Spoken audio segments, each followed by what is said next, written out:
Hello everyone.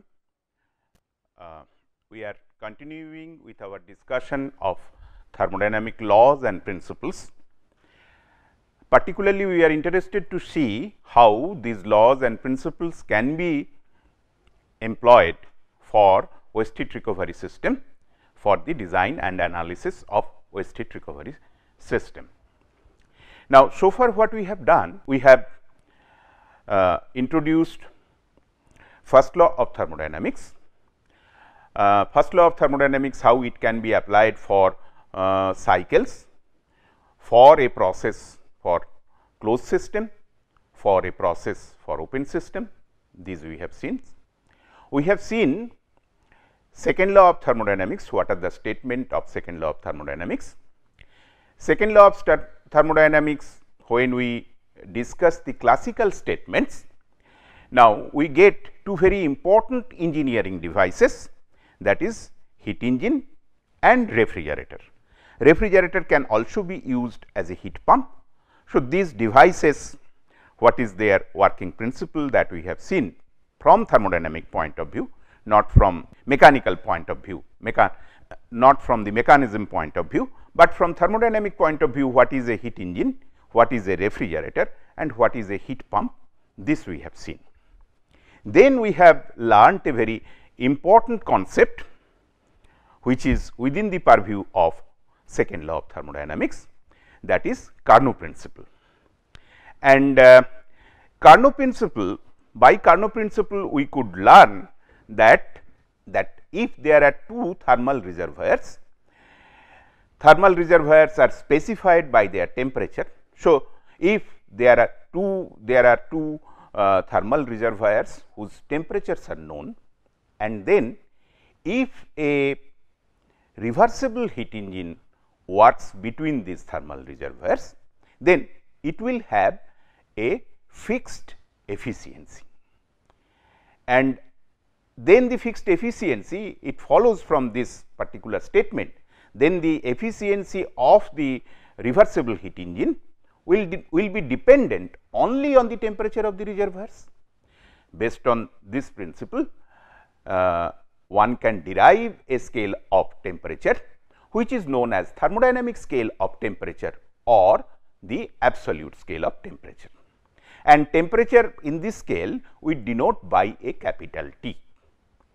So, proceeding in this way, we could derive the figure of merit for ideal devices like ideal heat engine or reversible heat engine, reversible refrigerator and reversible heat pump in terms of the temperature of the reservoirs. In case of heat engine, this figure of merit is called efficiency. In case of refrigerator and heat pump, we call it the COP or coefficient of performance. So, this we have got from our discussion, whatever we have done for second law of thermodynamics. So, I like to continue little bit with the Carnot postulates and what Carnot said. It has got far reaching consequences, and we cannot discuss waste heat recovery unless we understand and appreciate Carnot principle. So, you see Carnot has talked about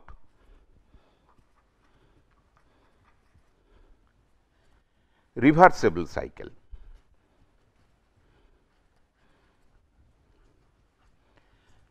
I have already discussed that a reversible cycle is a cycle which will constitute number of processes.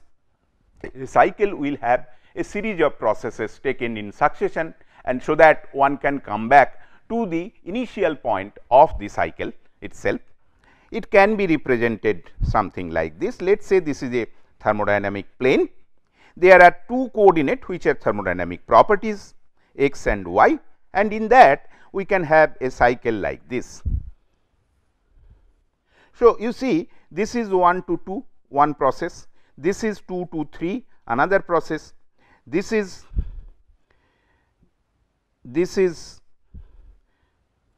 3 to 4 and then 4 to 1 the fourth process. So, there are 4 processes and it is making a cycle. Now, if we are talking about a reversible cycle, then what happens? All the processes should be reversible processes. So, Carnot also gives us the concept of reversibility, and I like to take some time discussing what is reversibility. See, a reversible process will be a process, let us say again on the same thermodynamic plane, we are having a reversible process. So, reversible process, initially the system is at state point 1 and then it has undergone a reversible process and it has reached to state point 2. Due to this, there will be some property change of the system. At the same time, during the process, the system may interact with the surrounding. So, there could be some changes in the surrounding, all right. Now, if it is a reversible process, then I should be able to take it back in the opposite direction. That means, in the forward direction it has gone from 1 to 2. Now, I will be able to take it back from 2 to 1. So, in the second case, my initial point is 2 and my final point is 1. And if I do so, obviously, initially whatever was the system property, I have come back to 1. So, system property will be the same. But what about the environment? Whether the changes I have made in the environment for the process 1 to 2, if those changes are reversed back, no effect of those changes are remaining after we complete the reverse process, that means process 2 to 1, then only we will call the process 1 to 2 is a reversible process. So, this is what is meant by reversible process, and it may be stated, probably you also know, because most of you have gone through thermodynamics, that no process in nature, no process in practical life, day to day life is a reversible process.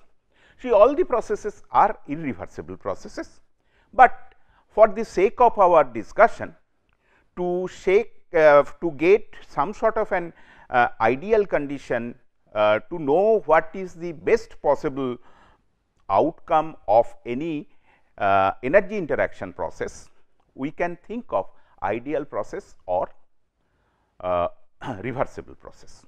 So, in that what we try to do? We try to eliminate, at least theoretically, at least ideally, all the effect of irreversibilities from the process. So, now it becomes important to know what are the irreversibilities.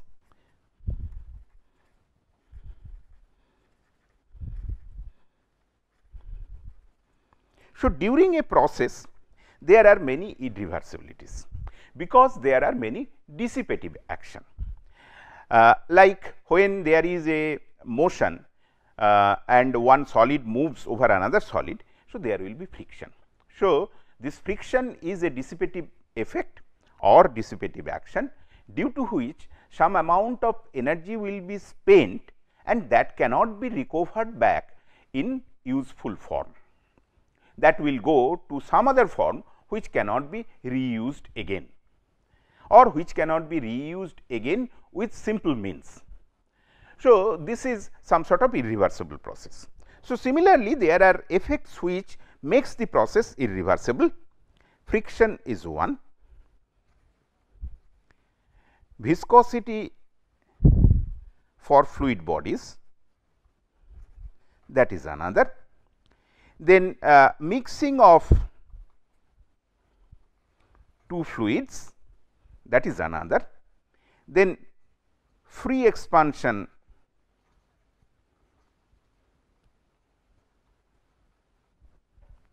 that could be yet another process in which irreversibility generates.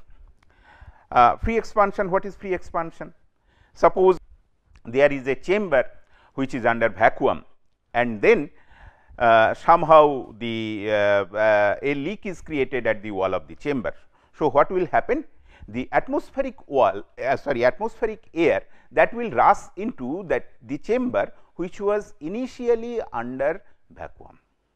So, then the atmospheric air that is expanding, this expansion could have produced some amount of work, but now when it is going into the vacuum chamber without any resistance freely. So, this possibility of doing certain amount of work is lost, and at the same time it is an irreversible process. Why it is irreversible process? See, if we leave this system as it is, that means once atmospheric air has gone into this vacuum chamber, we leave it like this, the air will not spontaneously come out of this vacuum chamber and go to the atmosphere. So, this is an example of irreversible process, and free expansion is a cause of irreversibility. But these are generally inside the system. See, some irreversibilities are there when there is interaction between the system and the surrounding. So, that is heat transfer, and more correctly heat transfer across a finite temperature difference.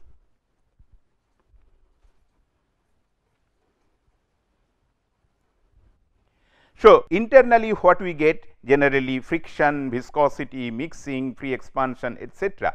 These are the causes of your irreversibility, but at the system boundary when there is heat transfer,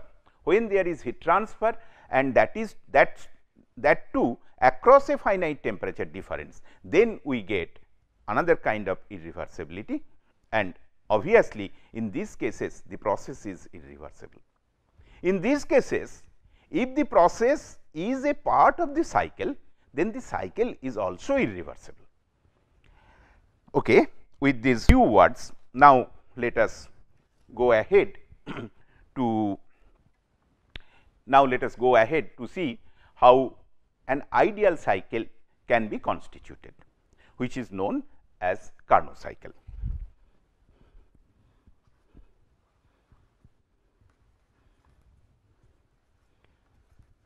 So, conventionally when we talk about Carnot cycle, we talk about an ideal or reversible cycle, and we talk about a heat engine cycle, though ideal and reversible refrigeration or heat pump cycle is also possible. So, symbolically if I draw a heat engine, it looks like this. As I have told, it operates in a cycle, the circle represents that.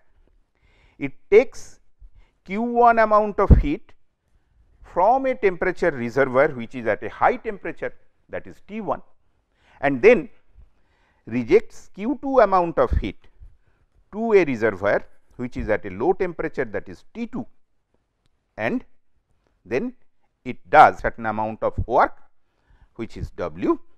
From first law we know Q1 minus Q2 is equal to W, and then obviously T1 is greater than T2. Efficiency is equal to, let me write it once again, 1 minus Q2 by W. Efficiency of ideal heat engine or reversible heat engine, that is equal to 1 minus T2 Q2. Sorry, the efficiency will be 1 minus Q2 by Q1, and for reversible engine efficiency will be 1 minus T2 by T1. T is the absolute temperature. Okay.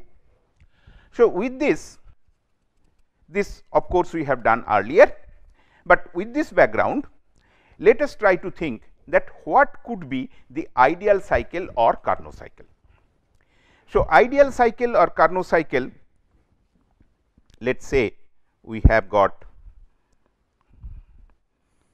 some sort of thermodynamic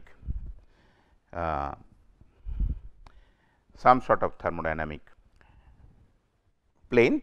On this we can represent this cycle. For the sake of convenience, we can take P and V, where P is the pressure and V is the specific volume, and we have taken a thermodynamic substance which is a compressible fluid. There could be different thermodynamic substance, but the substance which we have taken, which is the working fluid of the cycle, that is a compressible fluid. And then if we go back to our previous diagram, the first process is that we have to take certain amount of heat from a thermal reservoir which is at a high temperature. And then we have learned that heat transfer across a finite temperature difference is irreversible. So, there must be heat transfer, but this heat transfer should not be across a finite temperature difference. So, then only possibility is that this heat transfer has to take place isothermally. That means, this heat transfer has to take place at a constant temperature. So, the first process what we have an isothermal heating 1 to 2. 1 to 2 isothermal heat addition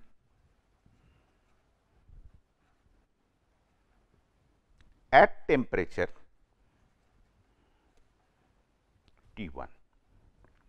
Then once we have received the thermal energy, so we can do certain amount of work. So, we will do certain amount of work, that is W amount of work I will do. If I do W amount of work, then what will happen? Then in this process we should not create any kind of irreversibilities. During this process, what will happen? If I try to get the work out of expansion, then there will be change in temperature. If there is change in temperature, so during this process, to avoid irreversibility, I cannot have any heat transfer. So, then I should have some sort of an expansion process 2 to 3, 2 to 3 expansion process,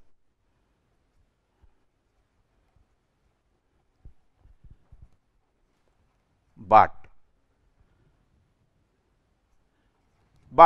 this expansion process has to be reversible again. So, it should be reversible adiabatic. That means, there will be change of temperature obviously, but there will not be any heat transfer. So, there is no heat transfer, though there is a finite change in temperature. So, this is again a reversible process.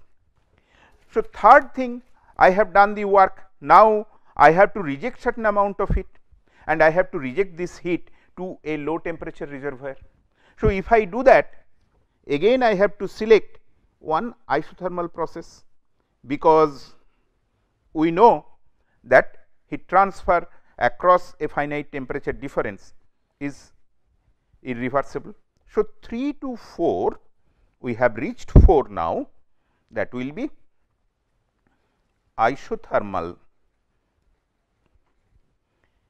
heat rejection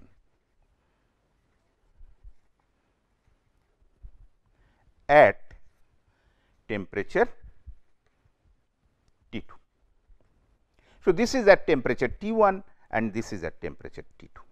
Here we are getting Q1 amount of heat transfer to the cycle, here the cycle is rejecting Q2 amount of heat to the surrounding. So, then we are in midway.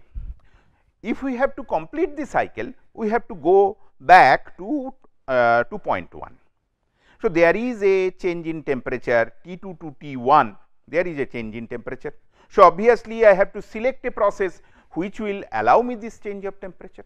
At the same time, we have to select a process which will allow me reversible action. That means, if there is temperature difference, I cannot go for any heat transfer. So, 3 to 4 sorry 4 to 1, that will be 4 to 1, that will be reversible adiabatic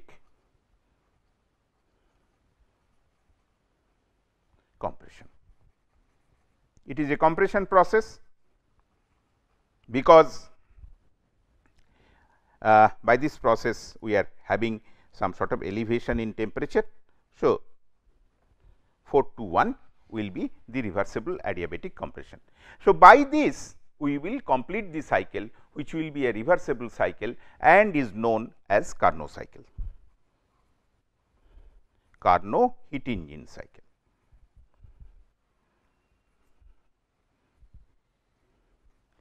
So, this is a very important concept and it will be utilized, I mean it will be very helpful while we will analyze different cycles, and not only that, while we will try to take some decision or some sort of design we want to do for waste heat recovery system. So, this concept will be very useful. And here you see the cycle is operating between temperature T1 and T2, and then there will be heat transfer from T1 to T2, while there is certain amount of work W. So, this we can call W net out of this cycle. All right. So, this gives us the concept of reversible Carnot cycle. I have shown one heat engine cycle. Similarly, one can think of a reversible heat pump cycle. So, a reversible heat pump cycle will look like this. Let us say I start 1 from here, 1 to 2, 3 and 4. So, what are the processes? 1 to 2 we get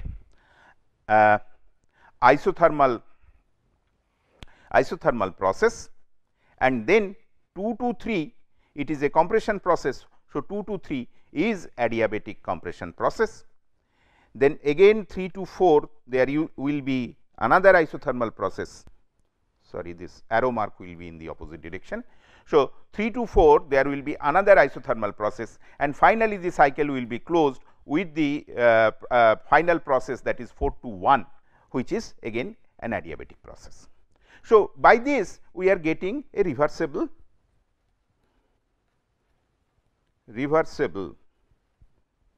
heat pump cycle.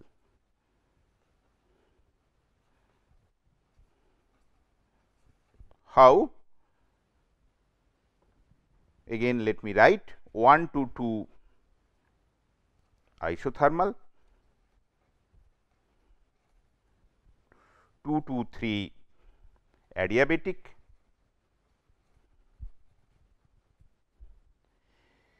3 to 4 isothermal, and 4 to 1 again adiabatic.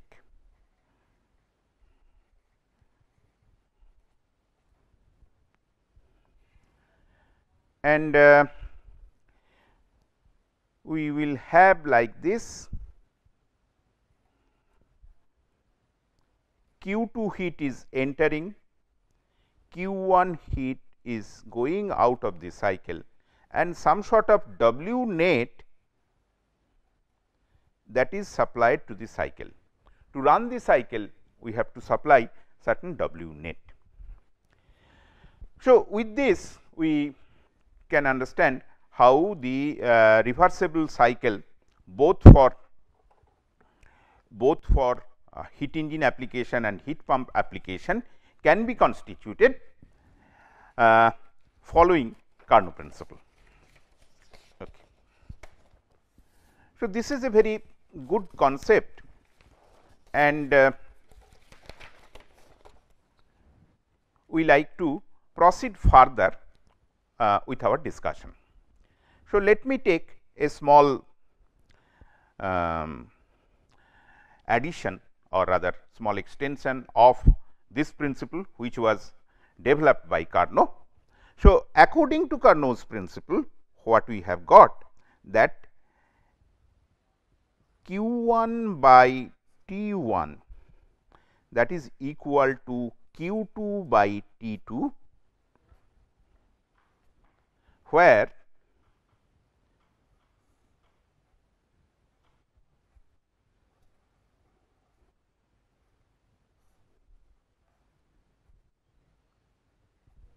Q 1 is the heat supplied to the cycle, Q 2 is the heat rejected to the cycle, and T 1, T 2 are the temperatures. Now, only thing is that we have to qualify this, because this is for a reversible cycle.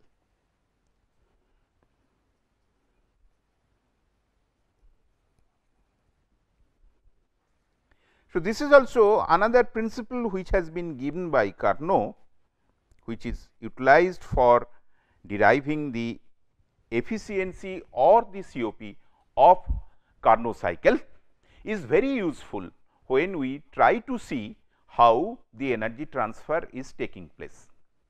It is also very important to know whether there is any irreversibility in the system, because if there is irreversibility, we cannot apply this particular relationship.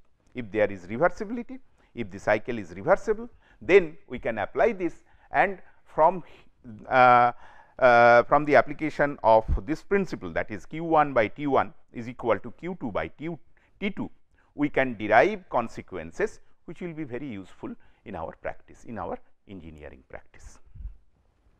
So, with this I like to close this lecture. In the next lecture, we would try to take some example from the domain of heat engine, and then we will see how it can be related to our waste heat recovery devices, and how it can be, how Carnot principle helps us to know what we can extract from the waste heat recovery devices. Thank you.